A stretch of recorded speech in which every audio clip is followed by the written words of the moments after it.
Tom Mees, and welcome once again to Inside the USFL. Today we come to you from very cold and very windy Philadelphia, Pennsylvania, just outside Veterans Stadium, home of the undefeated Philadelphia Stars of the USFL.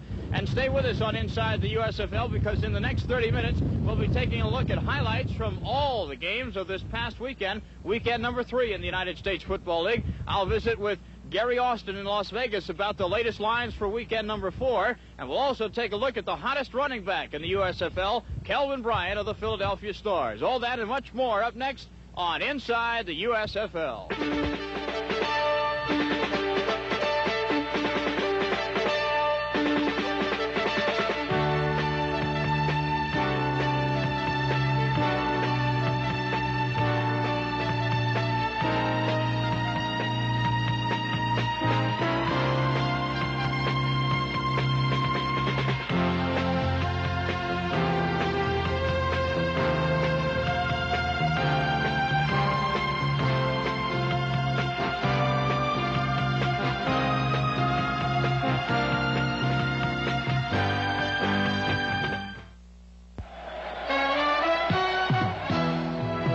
Buds for all the guys who keep the action from getting out of hand. This bud's for you, for all you do. The king of beers is coming through. Yeah, just for you, that distinctively clean, crisp taste that says Budweiser. For all you do. This Bud's for you. No, I'm not standing on the beach at Waikiki, far from it. I'm just outside Veterans Stadium in Philadelphia, and I'm telling you, for the month of March, it's pretty chilly and very, very windy. Come to think of it, those were the conditions in Birmingham, Alabama Monday night when the unbeaten Philadelphia Stars took their undefeated record into the Southland to take on the Birmingham Stallions. And once again, it was running back Kelvin Bryant who stole the show. A frigid crowd of over 12,000 showed up at Legion Field in Birmingham, Alabama to watch their Stallions, but it was Alan Harvin of Philadelphia who stole the show early, going straight up the middle in the first quarter down to the Birmingham 1-yard line, and on the very next play, they go to Alan Harvin again. He'll sweep left end, find the hole, and score. Philadelphia Stars lead Birmingham Stallions 7-0, but the Stallions do come back later in the quarter. Reggie Collier at quarterback, lots of time after the play fake. He finds newly acquired wide receiver Sylvester Moy for a big gain all the way down to the Philadelphia 14-yard line before he would be run out of bounds. Now, that set up a 4th and 1 situation at the Philadelphia 4-yard line. Collier on his favorite play, the bootleg. He outruns Antonio Gibson, dives in for the touchdown, and Birmingham ties up Philly 7-7. Big first half, though, for Philadelphia running back Kelvin Bryant. Here, finding a huge hole to the right. Picks up 31 of 137 first half yards. That's set up a Philadelphia field goal. The Stars led at 10-7 at halftime. Now, in the second half, Birmingham comes out and has to kick off to Philadelphia to open the half. They wanted to pin the Stars deep. It didn't work out that way. Alan Harvin catches the opening kickoff at the 12-yard line, finds a hole, chugs down the left sideline, finally running out of gas at the Birmingham 20. Nobody really hit him out of bounds. He just ran out of steam. Next play, running back Kelvin Bryant again picks up where he left off in the first half. He goes up the middle for 8 yards down to the 12. 3 Bryant rushes later, and finally Kelvin lugs the leather into the end zone for what proved to be the winning touchdown. Bryant 177 yards on the night. Philly wins it 17-10 at Birmingham to stay undefeated. Meanwhile, at Nickerson Field in Boston, the home opener for the Boston Breakers, they hosted the Washington Federals. Big day for former NFL place kicker Tim Mazzetti. Here we see the second of 4 Mazzetti field goals, 47-yarder to give Boston a 6-3 second quarter lead.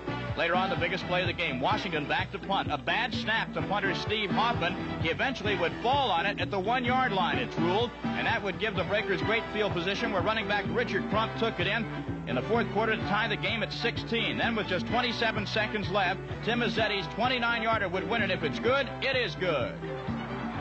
I just wanted a chance to go out there. And again, that positive feeling, it worked out great. It's, you know, we really pulled one. We pulled one out.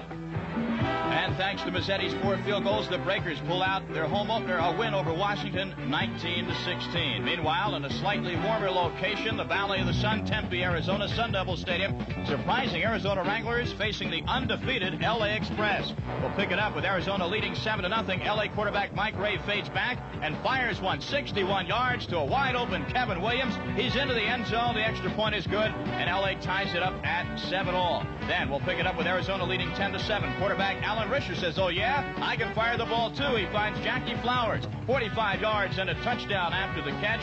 2-point extra conversion was good. The Wranglers control the clock at the end of the game with runs like this by Steve Howe. They beat the Express 21-14. We're a young team and probably, like a lot of teams, a no-name team. We haven't got any big-name players on the team, and I think we work together as a team and play as a team, and that's probably makes up for the inexperience and the age and stuff like that. So the final score in Tempe, the 2-1 Arizona Wranglers win it over the 2-1 LA Express, 21-14. You're looking at the ticket offices of the Philadelphia Stars in a very cold and windy Veterans Stadium in Philadelphia. The Stars did a brisk business for their first home game against the New Jersey Generals. They drew over 38,000, and another good crowd is set for their second home game against the unbeaten Tampa Bay Bandits on Sunday. Our Greg Wyatt has a report now on a franchise in a slightly warmer climate that is trying some novel ideas to attract more fans to their games. The state of Arizona has been waiting for pro football for a long, long time. Well, now they've got it in the United States Football League. This is definitely Wrangler country. The Wranglers were the last team in the United States Football League to put their organization together, but the first in all of pro football to have an organized booster club, a la the Sun Angels here at Arizona State. This is just the beginning. Next year, I told everyone that one of the best reasons to buy a season ticket is there was a cheap insurance policy, because to get a ticket in the future is not going to be an easy trick to do. So these people are going to prove that. These are the lucky people. They were here at the beginning. This is history in the making. 4,000 Wrangler fans are members of the Corral Club, with another 1,000 in the Elite Copper Helmet Club, entitling them to VIP parking, and this night, a collector's tankard and lapel pin. We're all avid football fans, so everybody's been waiting for Phoenix to get a team, and we've got one. What do you think of your Wranglers? I love them. We're trying to do something where we have a few little problems with it, but we're trying to do something for the people who support us a little bit more with purchasing a club membership, and particularly this club, the Corral Club. It costs $100 plus the cost of their season ticket to be members of this club, and they get certain amenities. Today is one thing we're trying to do is give the people a collector's item beer stein, a limited edition. There's only so many made for this club, plus a lapel pin that fits on your lapel signifying that you're a Corral Club member. We're having a little problems. It's getting a little hectic here, and we got a lot of people, but we're trying to get these items out to them that we promised them. We had a special party for these people down at training camp with the players and the coaches. We're giving them a very nice hand-numbered, limited issue Corral Club mug for their show, things like that, so they can be proud of the relationship with this team and make them part of the organization. 3 games certainly doesn't make a season, but there's one thing for certain. The football-hungry Arizona fans now have ASU in the fall and their Arizona Wranglers in the spring. Greg Wyatt inside the USFL, Tempe, Arizona. Thanks, Greg, for that interesting look at the Arizona Wranglers and what's happening in the Southwest, trying to attract more fans into Sun Devil Stadium in Tempe to watch the Wranglers play. And stay with us here on Inside the USFL, because next I'll be talking with my 2 cohorts from Las Vegas, Feist and Gary Austin, about the lines for this week's games in the USFL. How do you like lunch? At Compton's Log Cabin, you have your choice of the choicest. Compton's will either serve you a magnificent meal from their menu, or if time is of the essence, you can use our express service, a luncheon buffet where for just $3.50, you can have all the soup, salad, and sandwiches you want. Choose from 40 delicious fixins at Compton's Log Cabin, pleasing palates for the past 48 years. We're at Cuthbert Road between Whitehorse Pike and Route 70 in Haddon Township. Call 858-1000. Major credit cards accepted. Hi everybody, this is Joey Ramone here of the infamous Ramones. I'm Dee Dee Ramone. And we want you all to watch the next edition of the Cable Rock Around Show. Don't miss this exclusive interview with the Ramones, along with fashion news from Betsy Skins, a surprise WYSP disc jockey, the Cable Rock giveaway, music video, and much, much more. Rock the night away with your host, Kevin Patrick, on the Cable Rock Around Show, Tuesday, March 29th at 7:30 on NYT Cable Channel 2. Well, and now it's time for our weekly visit in Las Vegas with oddsmaker Gary Austin and handicapper Jim Feist. And gentlemen, as I look at your selections and the lines that were set by you on the games last week, it appears to be a mixed bag. And Gary, not only that, it also appears as if the road teams did pretty well. Yeah, that's one interesting thing, Tom. We've noticed that the home field advantage we've been getting in this league isn't near as strong as the National Football League, and I think you'll see as the weeks go on an adjustment. We're certainly going to be knocking down the home field, and I think one reason is they're not drawing as many fans, and they don't have as rabid a fan as maybe they do in the National Football League that's been built up for a number of years. Jim, would you say that week number 3 of the USFL was easier or harder to handicap than the first two? I think they've all been rather difficult since we're dealing basically with preseason games. As Gary said, the road teams are doing rather well. I think they're actually, the home teams are 7-11 against the spread, so that gives you the same indication. As we look at week number 4 upcoming in the United States Football League, there is one game this coming Saturday, and it's a game which will be seen right here on ESPN, and that involves the Arizona Wranglers playing the Birmingham Stallions. The Stallions, coming off a Monday night game, have a short week, and they really need this game, Gary. Yes, they've lost both their games at home, and their quarterback, Reggie Collier, is questionable for this week, but we've established them a 2-point favorite against the Arizona Wranglers. I look for Birmingham to be under a lot of pressure this week to pull out a victory for the home fans. I'm going to take Birmingham and lay the points. Okay. Now, as far as the New Jersey Generals go, I guess their fans, and over 53,000 of them showed up last week, have to be wondering if they're ever going to win a game. And they're at home again against the Boston Breakers. How do you see that one? Well, we've established Boston a 2.5-point favorite against New Jersey, and New Jersey certainly is the disappointment of the league. And in fact, it could be hurting the league because I know they wanted to have a strong team in the media capital of New York City, and so far they've really been a disappointment. Jim, is it the advice to the bettors to just go against New Jersey until they show something? Well, 53,000 fans went home real unhappy last week. I think Chuck Fairbanks is going to get his act together up there and pull his team together. They don't have bad athletes on this team. It's just that they aren't playing with any intensity. They're making critical mistakes. I can't lay points on the road with Boston yet. They had a difficult time last week. I'm going to take the home team and the points this week. Okay, interesting pick. Los Angeles will be at Chicago. The Express taking on the Chicago Blitz. The Blitz, once thought to be the power of the league, all of a sudden they're 1-2. Gary, what's happened to George Allen's team? Yeah, Tom, this is a real mystery. Through any type of rating that you really do, going by experienced or people that have had did well in the pro leagues before, the Chicago Blitz should be a very strong team. But they've fallen on their face 2 weeks in a row, although they did play in some real bad weather this last week. We've established them a 3.5-point favorite over Los Angeles, who was a disappointment last week and lost their first game at Arizona. Well, Jim, the Los Angeles and Chicago game, as you heard the line set by Gary Austin, how would you analyze it? Well, Chicago, like Gary said, was supposed to be the best team in the league. But after 3 games, they're only 2-1. But they lost those 2 games in the last 4 seconds and the last 22 seconds. I think Chicago's coach, Allen, is going to impress that upon his team this week. And I really feel L.A. has a suspect pass defense. I'm going to take Chicago and lay the points in this game. Let's move on quickly, gentlemen, to the matchup at RFK Stadium in the nation's capital. The winless Washington Federals going against the Michigan Panthers. And, Jim, I guess this would be a game that you would have to give the odds to the people taking the under, because neither of these teams have scored a lot of points. Right. Washington's a 1-point favorite here, and this is probably the lackluster game of the week. Jim, how do you view this game? Well, it looks like an aerial battle to me because neither team can run the ball very well. It looks like a toss-up, but I'm going to go with Washington to win its first home game.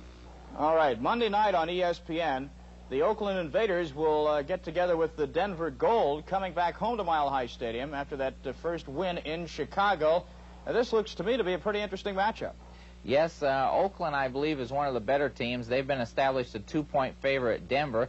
I think the interesting thing you ought to note this week is the highest favorite in the whole league is Chicago at 3.5, and so this is a very good league for gambling, and it looks like there's a great amount of parity early in the season.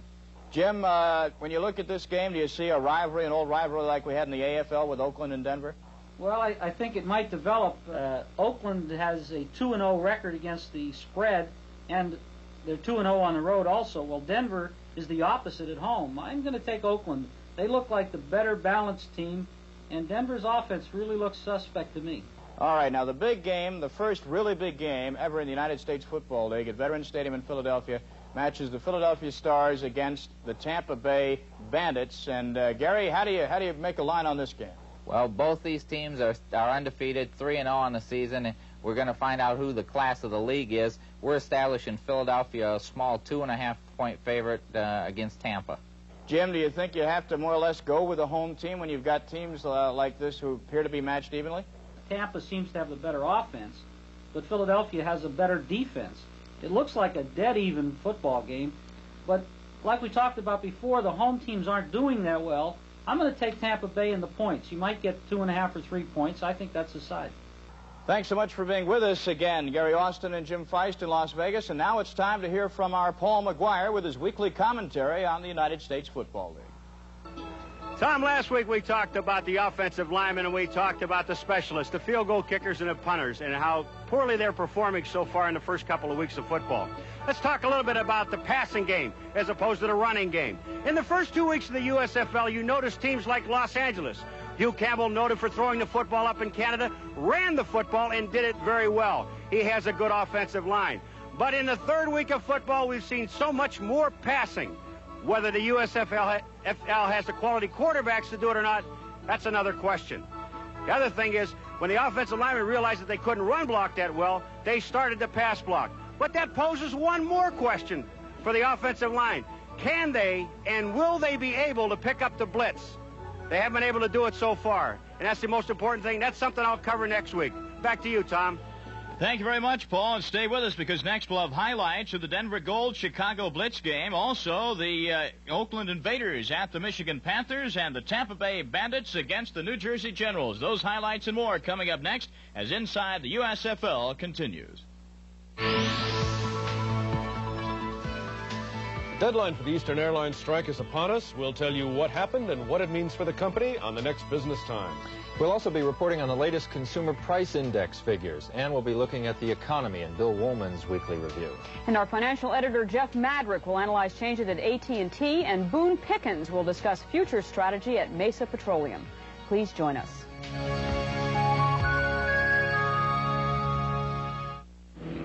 Even though these trees are still barren here in Philadelphia in late March, in a couple of weeks they'll be sprouting forth the new leaves of spring. Yes, it's still kind of chilly, but you can tell that spring is just around the corner.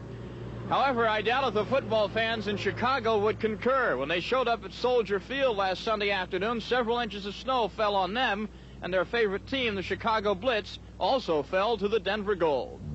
George Allen's Chicago Blitz came into this game a big favorite against the winless Denver Gold. And early on, they performed like a favorite, leading 3-0 in the first quarter. Blitz quarterback Greg Landry throwing to Lenny Willis, 42 yards and a touchdown. The Blitz led it 10-0 in the first quarter of play. In the second quarter, though, with the score at 10-3 in favor of Chicago, Denver gets on the move. Harry Sidney, who had 70 yards rushing in the first half, goes 39 on this play to tie the game up 10-10 at halftime in snowy Chicago. When we come back in the second half, we'll pick it up in the fourth quarter. Blitz leading 13-10.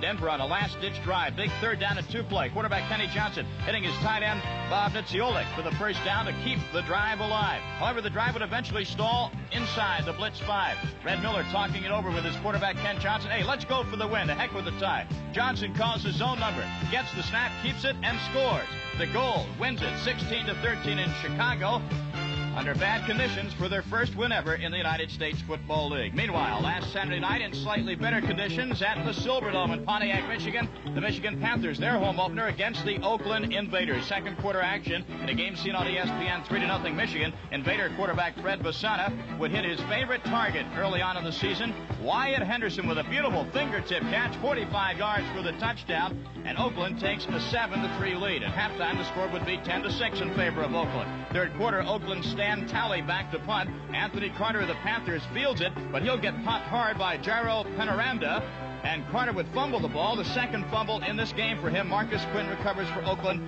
The Invaders eventually turn that into a touchdown. Late third quarter, with Oakland now ahead 23-6. Panther quarterback Bobby Hebert would become the hero. You saw the Oakland touchdown that gave him that lead. Hebert would flip one out to Derek Holloway. He breaks one tackle, goes 48 yards to pay dirt. The Oakland lead is cut to 23-13, but the Invaders come right back in the fourth quarter of play. Bassano hooks up with tight end Raymond Chester for 32 yards and a touchdown. The Invaders go on to win this one in Michigan. Final score, Oakland 33 and the Panthers 27. Meanwhile, a crowd of 53,000 plus at the Meadowlands in New Jersey, as the Generals tried for their first win of the year against the unbeaten Tampa Bay Bandits. Once again, the Bandits quarterback John Reeves had a big day, leading 3-0. Reeves rolls out to his right, finds running back Greg Boone for 3 yards and a score, and the Bandits take an 11-0 first quarter lead. Another tough day for Herschel Walker. If you don't have any blockers, you're not going to pick up ground. Walker 19 carries, 39 yards on the day. But let's get back to the Bandits. They were the story of this game, really. John Reeves, another day like you dream about, and he had a few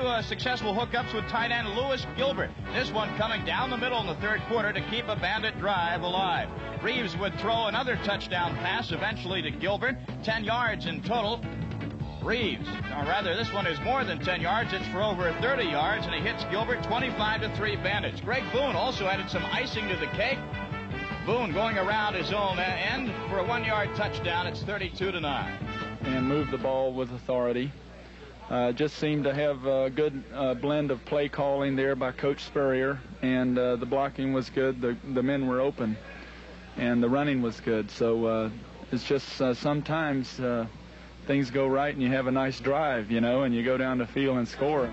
Nice to see John Reeves smiling for a change. Tampa Bay wins it. Goes 3-0 in the season. New Jersey is now 0-3. Let's take a look at the standings in the Atlantic Division of the United States Football League. Philadelphia leading the Boston Breakers by a game. New Jersey and Washington still looking for their first wins of the year. In the Central Division, it's Tampa Bay 3-0. They'll be at Philadelphia on Sunday. Chicago, Michigan, Birmingham, all with identical 1-2 records. And in the Pacific Division, we have a tie, a three-way tie for the lead. The LA Express, the Oakland Invaders, and the Arizona Wranglers at 2-1. The Denver Gold bring up the rear in that division at 1-2. As for our DuPont Player of the Week, there can really be no doubt. Superlative performance by number 44, the Philadelphia Stars, rookie running back Kelvin Bryant out of North Carolina. Bryant, 27 rushes for 177 yards Monday night against the Birmingham Stallions in a game seen on ESPN. Kelvin Bryant now has run for 342 yards in the first 3 weeks of this new league, averaging 114 yards per game. That is nothing to laugh about. Kelvin Bryant of the Philadelphia Stars, this week's DuPont Player of the Week in the United States Football League for his great performance against the Birmingham Stallions. The DuPont Player of the Week is brought to you by Rain Dance Car Wax Products. Rain dancing on your car's finish means the wax protection isn't finished. And who keeps the rain dancing? Rain Dance. It's guaranteed to last longer than the leading car wax, paste, or poly. Water beading proves it. Rain Dance keeps the water beading long after the competition falls flat. And longer lasting means less waxing. So keep the rain dancing longer on your car with Rain Dance, and you won't have to wax so often. One of these executives is beginning the day better prepared than the other, with business news that's 12 hours newer and analysis by the most insightful reporters in business journalism. Now, who's better prepared? The one who tuned in to Business Times, weekday mornings on ESPN. It's television for those who place success before breakfast. International Widgets planning a merger. Fell through. Fell through? You know, when I was a kid growing up in suburban Philadelphia, one of the most loved things about coming to the city was taking a bite out of one of Pat's cheesesteaks here.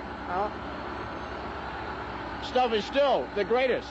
But I tell you, the way that Kelvin Bryant is running the football these days, he's also becoming a part of the city of Philadelphia that sports fans love as well. Second down, 7 to go. We begin the second quarter. Kelvin Bryant, a big hole, cuts to the outside, inside the 20. Bryant endeared himself to Philadelphia fans last Monday night, running for 176 yards and 1 touchdown in a game against Birmingham. His second 100-plus yard week in a row. But in both cases, Bryant gives much of the credit to his offensive line. Got some people that played in pros at least 2 to 3 years, and we got Bar Oates and Earl Eatman coming out of college, and they're real good too, so I'm not that surprised.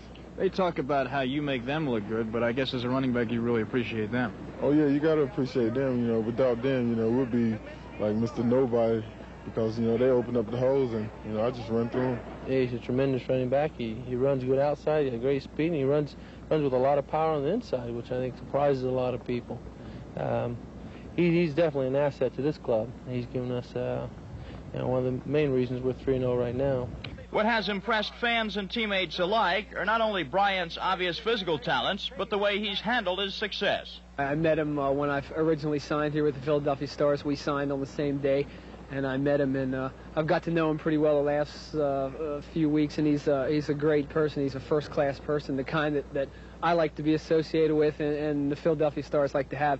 So I'm happy to be part of him, and of course, just watching him run, you can tell what kind of football player he takes to be. He can run around people, he runs through people, so he can make it in any league, and he's sure doing a heck of a job. What do you think of all the publicity? Is it pleasing to you? Does it bug you, or what? Well, it's pleasing to me, but, you know, I can't, you know, worry about that, about all the publicity one way or the other.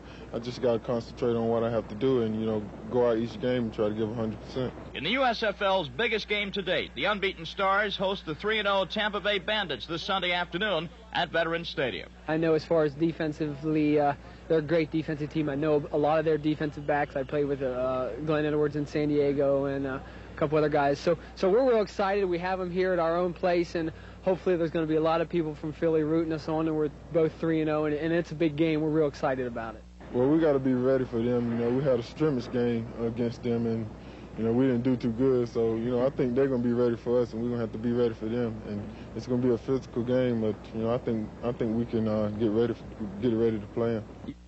A reminder that ESPN is the spot on your dial for USFL football action all season long. Once again, we'll have two games this coming weekend. Saturday night, we'll be back in Birmingham, Alabama, as the Stallions play host to the Arizona Wranglers. That game comes your way at 8 Eastern, 5 Pacific time. Then next Monday night, we'll be in Mile High Stadium, Denver, Colorado. The Denver Gold returning home with their first victory of the season last weekend at Chicago. They'll be coming home to take on the Oakland Invaders. We'll have that game at 9 Eastern, 6 Pacific time live here on ESPN. That wraps up another edition of Inside the USFL. From a very cold and very windy Philadelphia, I'm Tom Mees.